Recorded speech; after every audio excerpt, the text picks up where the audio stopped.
हिमालय की धवल श्रेणियों के बीच बसा स्वर्णपुर साम्राज्य अपनी भव्यता के लिए विख्यात था। महाराज विक्रम सिंह की इकलौती पुत्री राजकुमारी देवयानी उस वैभव का केंद्र थी। उसकी सुंदरता ऐसी थी मानो ढलती सांझ ने केसरिया आभा ओढ़ ली हो और उसकी आंखों में मानसरोवर की शांत गहराई समाई हो। एक एकांत संध्या जब प्रकृति मौन थी, देवयानी उपवन में टहल रही थी। तभी हवा के झोंकों के साथ बहती हुई बांसुरी की एक मधुर तान उसके कानों से टकराई। ध्वनि का पीछा करते हुए वह एक प्राचीन शिव मंदिर के पास पहुंची। वहां एक युवक माधव पत्थर के एक विशाल खंड पर छेनी और हथौड़ी चला रहा था। वह एक साधारण मूर्तिकार था। जब माधव और देवयानी की आंखें मिली तो एक क्षण के लिए समय ठहर गया। एक ओर राजसी अहंकार था तो दूसरी ओर कला का पवित्र सत्य। जब देवयानी ने भारी मन परंतु अडिग संकल्प के साथ महाराज के सम्मुख माधव से विवाह की इच्छा रखी तो पूरी राजसभा स्तब्ध रह गई। महाराज विक्रम सिंह का मुख क्रोध से तमतमा उठा। देवयानी ने शांत स्वर में कहा, पिताजी, मैंने माधव में वो सत्य देखा है जो आपके इस सुनहरे पिंजरे के वैभव में कहीं खो गया है। महाराज दहाड़े, मूर्ख कन्या, तूने केवल रेशम का स्पर्श देखा है, कांटों की चुभन नहीं। जिस दिन भूख की ज्वाला पेट की अग्नि बनकर उठेगी, ये प्रेम का मोह धुएं की तरह उड़ जाएगा। महाराज की आंखों में पिता की ममता की जगह तिरस्कार की भावना प्रबल हो गई। अंततः उनको अपनी बेटी के सामने झुकना पड़ा।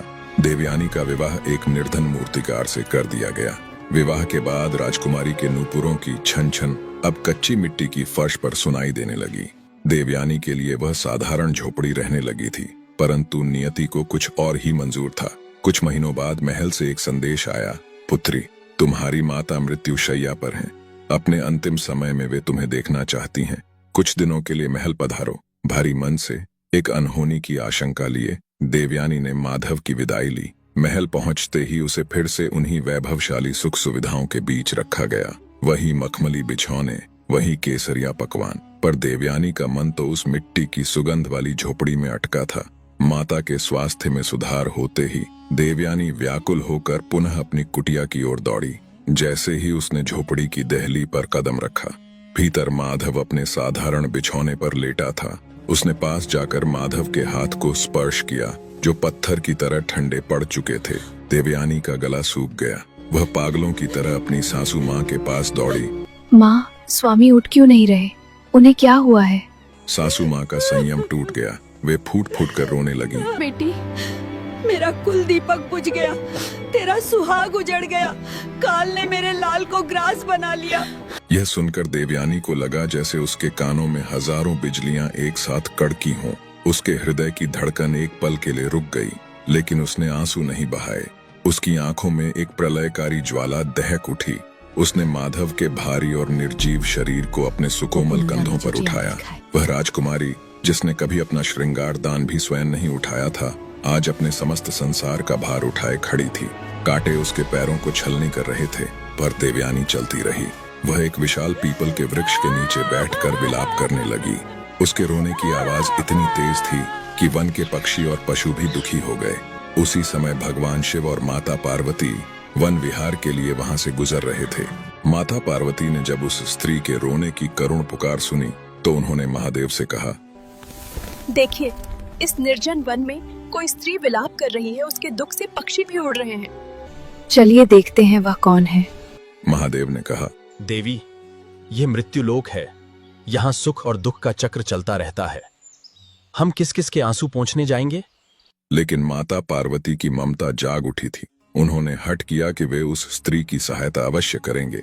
महादेव मान गए और उन्होंने साधारण ब्राह्मणों का भेष धारण किया और उस स्त्री के पास पहुंचे। जब उन्होंने उस स्त्री से दुख का कारण पूछा तो उसने बताया कि कैसे विवाह के तुरंत बाद उसका पति उससे छीन लिया गया। उसकी भक्ति और प्रेम को देखकर माता पार्वती ने महादेव से उसे जीवन दान देने की प्रार्थना की। महादेव ने कहा, इसका जीवन काल समाप्त हो चुका है, लेकिन यदि यह स्त्री अपना आधा जीवन अपने पति को दान कर दे तो इसका पति जीवित हो सकता है। राजकुमारी बिना एक पल सोचे तैयार हो गई। उसने अपना आधा जीवन दान दिया। महादेव ने तथास्तु कहा और पति जीवित हो उठा। दिव्य जोड़े शिव पार्वती वहां से अंतर ध्यान हो गए। पति जीवित तो हो गया, लेकिन वे दोनों कई दिनों से भूखे थे। देवयानी के पैर डगमगा रहे थे।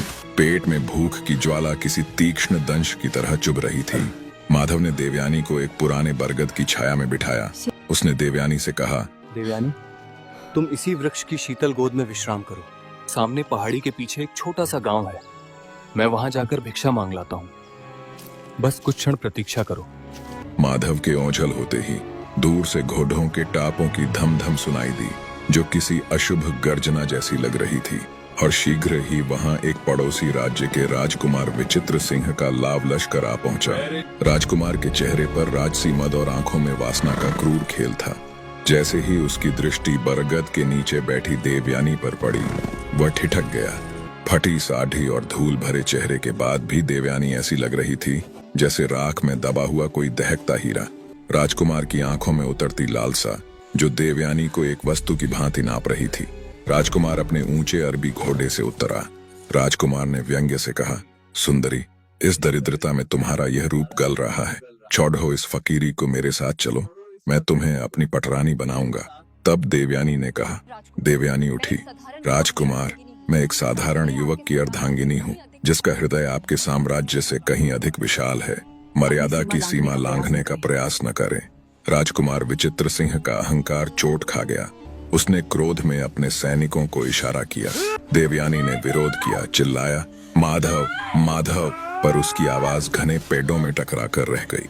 राजकुमार ने अपनी बलशाली भुजाओं से देवयानी को उठाकर अपने घोड़े की काठी पर बैठा दिया। घोड़ा वायु की गति से दौड़ने लगा। देवयानी ने पीछे मुड़कर देखा। माधव की प्रतीक्षा करती वह छाया पीछे छूट रही थी। अपहरण के दौरान राजकुमारी ने हिम्मत नहीं हारी। उसने सोचा कि अगर वह सिर्फ रोती रही तो उसका पति उसे कभी नहीं ढूंढ पाएगा। उसने चतुराई से अपनी कांच की चूड़ियां एक एक करके तोड़नी शुरू की और रास्ते भर गिराती गई। वह मन ही मन प्रार्थना कर रही थी कि उसके पति को ये निशान मिल जाए। माधव जब मिट्टी के सकोरे में ताजी भिक्षा और कुछ मीठे फल लेकर लौटा तो बरगद के नीचे केवल मौन और बिखरी हुई धूल थी। सकोरा उसके हाथों से छूट गया और अन्न मिट्टी में मिल गया।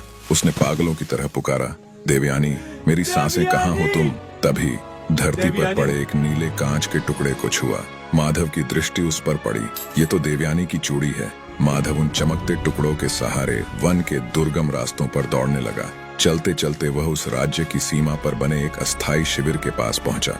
शिविर के भीतर अभिमानी राजकुमार विचित्र सिंह मदिरा के प्रभाव में गहरी निद्रा में था। देवयानी एक खंभे से बंधी थी।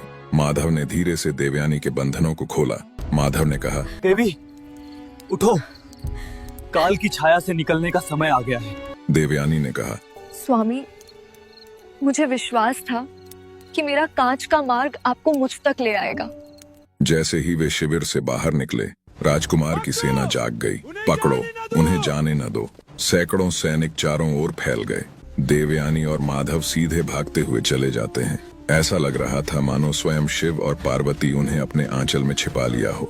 जब वे सुरक्षित अपने राज्य पहुंचे तो यह समाचार जंगल की आग की तरह फैल गया।